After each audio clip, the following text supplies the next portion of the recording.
아, 이게 뭔지 아십니까? 아하. 제가 다 준비했죠. 예. 그냥 주장 완전이 아닙니다. 네. 토트넘. 네. 거꾸로. 네. 거꾸로 들었.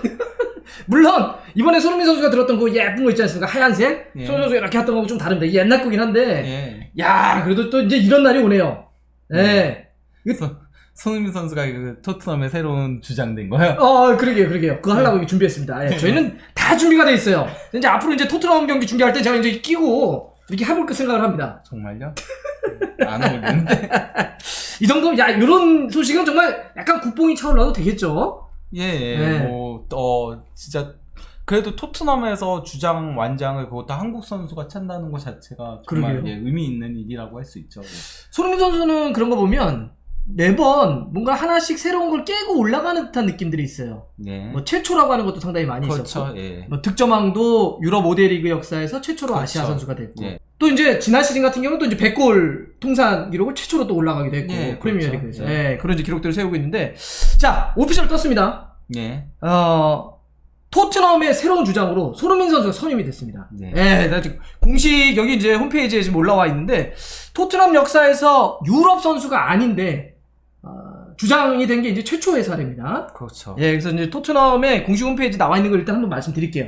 손흥민 선수가 토트넘의 새로운 주장으로 임명됐다. 지금 나와 있고요. 31살의 손흥민 선수는 2015년부터 주장으로 활약을 했었던 요리스 선수 다음으로 주장이 됐다라고 얘기를 하고 있고요. 그러면서 손흥민 선수가 이제 주장이잖아요. 부주장, 그러니까 주장단이라고 하는데 새로 영입된 제임스 메디슨 그리고 센터백 크리스티안 로메로가 이제 두 명이 부주장단.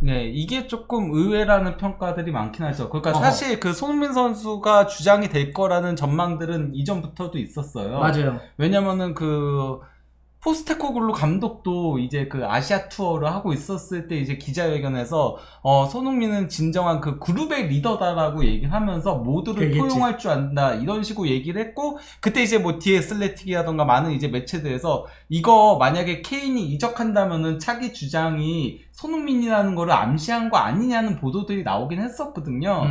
근데 이제 그 손흥민과 함께 이제 주장으로 이제 거론되던 선수들이 이제 케인과 함께 이제 주장단 멤버들이었던 호이비에르라던가 아니면 또 이제 다이어라던가 이제 벤 데이비스 같은 선수들이 거론이 됐던 거였거든요. 다이어는 선 넘었다. 근데 어쨌건 짬순이니까요. 약간 그것도 있지. 그러니까 주장단을 뽑을 때 대부분 그래도 짬순으로 많이 뽑거든요. 그래서 그렇게 갈 가능성이 높다. 그래서 과연 주장도 이들 중에서 누가 될 것인가가 관건이었는데, 뭐 그래도 손흥민 선수가 된 거는 그렇다 치더라도 로메로와 특히 이제 아예 신입생인 메디슨이 부주장단에 이제 뽑혔다는 거는 좀 파격적인 선택일 수 있죠. 새로 왔는데. 그러니까요. 그래서 지금 여기 또 내용을 보면 이제 주장 손흥민 선수는 2015년 레버쿠젠에서 이적한 이후에 이번 시즌 이제 9번째 시즌을 뛰게 된다 이렇게 얘기를 하고 있고요.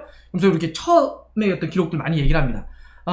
토트넘 하스퍼 스타디움, 그러니까 새로운 경기장이죠. 여기에서 첫 프리미어리그 골을 넣은 선수. 첫 챔피언스 리그 골을 넣은 선수. 그러니까 뭔가 최초의 기록을 참 많이 만들어요. 그리고 이제 감독들 부임할 때마다 첫 골도 매번 이제 손흥민 선수가 넣잖아요. 그러면 다가오는 밤에 브렌트포드와 경기 때 포스테코글루 감독 첫 경기인데? 뭐 지금 거기다 케인까지 떠났기 때문에 더 가능성이 높아졌다라고 할 수 있죠. 그래서 또 2019년에 있었던 버니와의 경기 때 원더골 넣어가지고 푸스카스상 받았다 이런 얘기도 하고 있고, 23골로 득점왕을 차지했고 지난 시즌은 아시아 선수 최초로 프리미어리그 통산 100골을 넘어섰다 이럽니다. 그러면서 손흥민 선수에 대한 코멘트를 일단 여기는 실어놨어요. 좀 말씀드리면, 이 거대한 클럽의 주장이 된 것은 너무나 큰 영광이다. 큰 놀라움이었고 매우 자랑스러운 순간이었다. 나는 이미 경기장 안팎에서 모두가 주장처럼 느껴야 한다고 선수들에게 말했다. 새 시즌, 새로운 시작이며 이 유니폼과 주장 완장을 위해 모든 것을 바칠 것이다. 거기다가 이제 그 영상을 조금 더 보면은 더 길게 한 얘기들이 있는데요. 거기서도 그러니까 모두가 주장이라고 생각을 하고 그 필드 안에서나 필드 밖에서나 모두가 솔선수범해야 된다라는 얘기들도 하고, 그리고 위대했던 주장들의 모습들을 많이 보고 이제 배웠다라는 식의 얘기들도 했는데, 이런 것들 그러니까 이 멘트들이 굉장히 그러니까 현지에서도 화제가 많이 되고 있더라고요. 그러니까 뭐 내가 주장이라는 생각보다도 모두가 주장이라는 생각으로 뛰어야 한다 이런 식의 얘기들 같은 것들이 멋있다. 예, 그러니까요.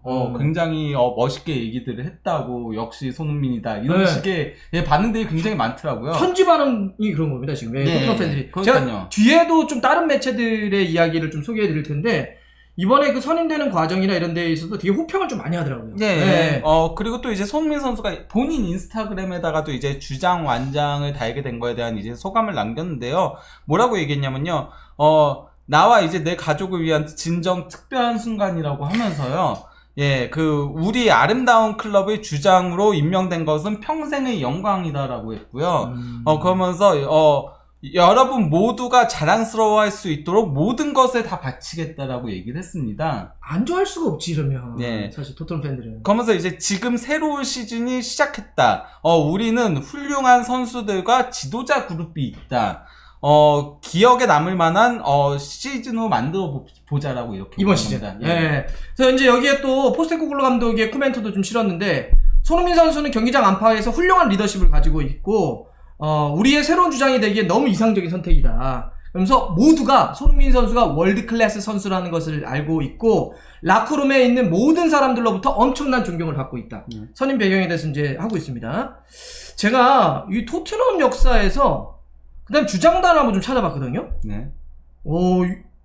일단 아시아 선수 최초입니다. 물론 프리미어리그에서 아시아 선수가 주장이 됐던 게 QPR에서 박지성. 그렇죠. 예. 네. 사실 그게 최초 일이잖아요. 그렇죠. 그다음에 요시다 마야가 사우스햄튼에서 부주장단을 한번 한 적이 예. 있습니다. 그래서 가끔씩 완장을 차고 나온 네. 적도 있죠. 근데 이제 그때가 최초기도 하고 토트넘만 놓고 봤을 때도 당연히 그러니까 비유럽 선수가 된 게 최초더라고요. 네. 여기는 예를 들면 남미 북중미 이런 데가 아예 없어요. 그냥 네. 다 유럽이에요. 유럽이고 제가 봤더니 이게 1882, 83 시즌에 처음으로 바비 버클이라고 아십니까? 저도 모릅니다. 저도 그때까진 모릅니다. 예, 한 100몇 년 전인데 네. 잉글랜드 주장이 처음에 되고 쭉 봤더니 2014년까지 전부 다 영국 연방 선수들이 다 그렇죠. 했습니다. 예. 그러니까 잉글랜드, 웨일스, 스코틀랜드. 사실 그러니까 영국 리그에도 외국인 선수들이 그렇게 활약하기 시작한 게 그러니까 본격적으로 활약한 건 그렇게 오래된 게 아니거든요. 맞아요. 예, 그건 사실 프리미어리그 시대가 도래하고부터라고 봐도 무방하기 때문에 예, 그러니까 힐스보로 참사라던가 이런 것들이 있으면서 이제 그때 잉글랜드 리그가 굉장히 힘들었을 때 이제 칸토나라던가 이런 선수들 넘어오면서 본격적으로 외국인 선수들이 많이 뛰기 시작했기 때문에 그 전까지는 거의 우리 축구가 최고다 하면서 그렇지. 잉글랜드 매치들. 아니면은 영연방 이쪽에서만 거의 많이 뛰었었죠. 예. 그래서 토트넘도 영국 연방이 아닌 선수가 주장된 게 2014-15 시즌에 프랑스 출신의 카불. 네. 네. 그리고 요리스입니다. 그러니까 프랑스 선수만 2번 하고 나머지 저는 전부 다 영국 연방 선수들이었어요. 네. 그래서 이번에 손흥민 선수가 최초로 비유럽 선수 중에는 토트넘의 주장이 됐다는 거고 이름만 우리가 근래만 놓고 보더라도 정말 쟁쟁한 선수들 숀 캠벨, 테디 쉐링엄, 레드납, 레들리 킹, 마이크 도슨 이런 선수들이 진짜 주장을 쭉 해왔습니다. 그렇죠. 여기 이제 이름이 들어간 거니까. 그리고 여기 이제 기사들을 좀 봤더니 이제 이런 얘기를 하더라고요.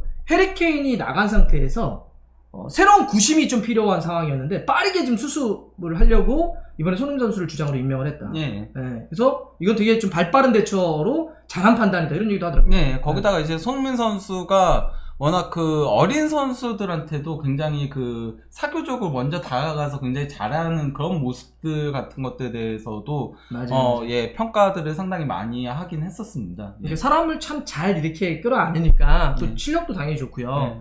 그래서 여기 그런 데일리메일 같은 경우는 흥미로운 얘기를 하더라고요. 이번에 이거 이제 손흥민 선수 주장 선임에 대해서 보도를 하면서 손흥민, 제임스 매디슨, 로메로 이렇게 3명이 됐잖아요. 네. 이 3명이 된 건 토트넘의 어떤 새 시대를 이끌 적임자를 이 3명으로 보고 있는 거다. 네. 그러면서 그동안은 이제 해리케인 어쩌면 약간 좀 한 명이 끌어가는 느낌이었다고 한다면 이제 이런 집단 지도체제로 가서 뭔가 좀 변화를 주려고 하는 데 있어서 이 세 선수가 핵심적인 역할을 수행할 것이다. 네. 네, 이런 얘기도 좀 하고 있어요. 그렇죠. 사실상 이제 공격과 미들과 수비의 핵심 선수들을 주장단으로 내세운 거죠. 그러다 그렇지. 보니 이제 그러네. 짬순이 아닌 예. 짬수는 안 돼. 그러니까요. 다이어 이상해. 예. 예. 그래서 실력으로 그러네. 공격의 손흥민, 미드필더의 제임스 네. 메디슨, 수비의 로메로 예. 이렇게 됐네요. 그래야지 이제 그 그룹들을 이끌 수 있는 그런 부분들이 있는 거니까요.